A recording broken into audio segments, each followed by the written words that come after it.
Your Honor, before I proceed, the prosecution respectfully moves for the reading of the 4 articles of impeachment and the entry of the corresponding answer or plea for each article of impeachment, Your Honor. Your Honor, this is consistent to the Senate rules on impeachment, particularly Rule 7, Your Honor, the last paragraph of which mentions about failure to appear, failure of the lawyer to appear, and failure to file answer. There should be an entry of plea of not guilty. Likewise, Your Honor, under Rule 9 of the Senate Rule of an Impeachment, which says that the person impeached shall then be called to appear and answer the articles of impeachment against him or her. In this rule, Your Honor, it was likewise provided that the name of the person appearing in behalf of the respondent should be entered into the record.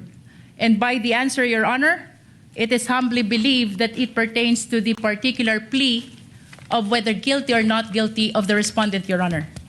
Likewise, Your Honor, under Rule 21, Your Honor, the trial of all the articles of impeachment shall be completed before the senators vote on the final question of whether or not the impeachment is sustained. It is gleaned from this rules, Your Honor, that the senators will be voting on a per article basis, Your Honor. And that is why it is the humble submission of the prosecution that there should be reading of the article and entry of the particular plea per article, Your Honor.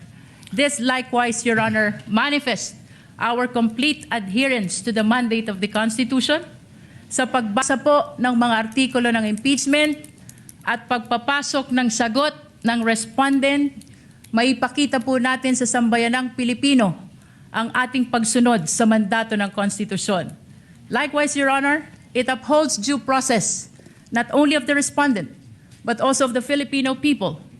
Sa pagbasa po ng mga artikulo ng impeachment, she will be informed of the nature of the accusation against her bago pa po siya sumagot whether she is guilty or not guilty, Your Honor. Likewise, Your Honor, ang 4 na artikulo po ng impeachment ay nakabase sa iba't ibang alegasyon ng facts at iba't ibang nature of accusation or cause of action, Your Honor. And with that, Your Honor, it is perceived that there is a possibility that the plea of the respondent to each and every article will be different from one another, Your Honor. And lastly, Your Honor, this is consistent with the Senate rules on impeachment because the senator judges, the honorable senator judges, Your Honor, will be voting on a per article basis after the conclusion of the trial of this impeachment case, Your Honor. The chair will respond.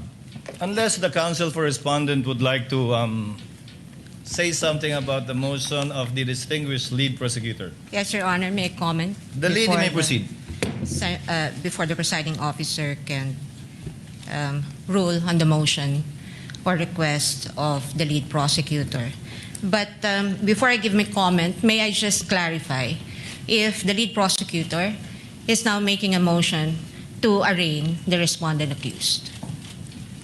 Your Honor, whether this is arraignment or otherwise, the motion of the prosecution is very much consistent with the Senate rules on impeachment. I think the question, Your Honor, is very simple. As I have It's mentioned, Your answerable by Honor, yes or no, Your Honor. Rule Is the 7, lead prosecutor, Rule 9, is the lead Let prosecutor this not be a debate between the requesting, counsel. would like to ask her for the legal basis for requiring the respondent to be arraigned today.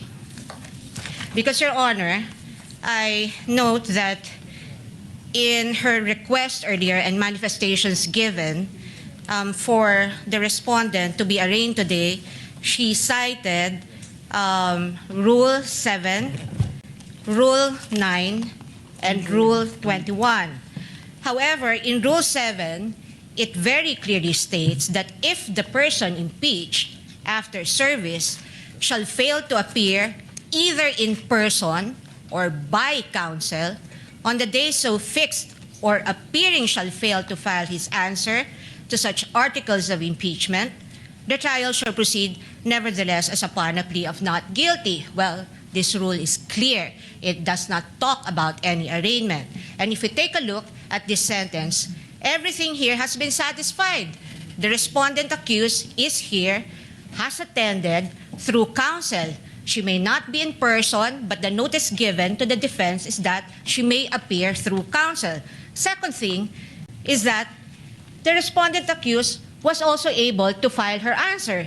And so Rule 7 does not support the request of the lead prosecutor that the respondent accused be arraigned today. Now, on the matter of Article 9, counsel also say that the person impeached shall then be called to appear and answer the articles of impeachment against him or her.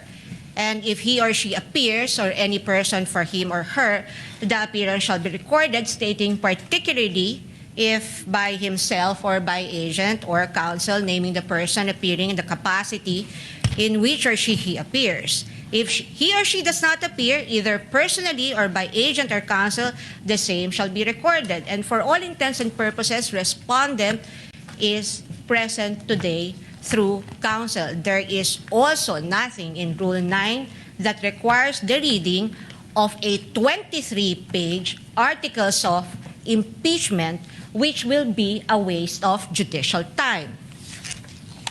Now, finally, under Rule 21, Your Honor,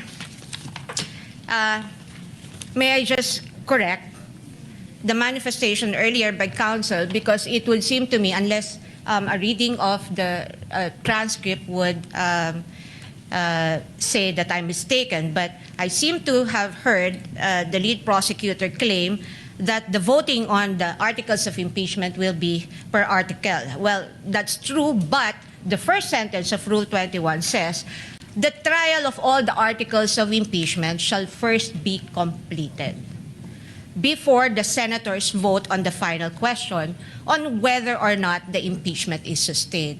Now, honestly, I do not see how Rule 21 is related to the motion now being requested or propounded by the lead prosecutor.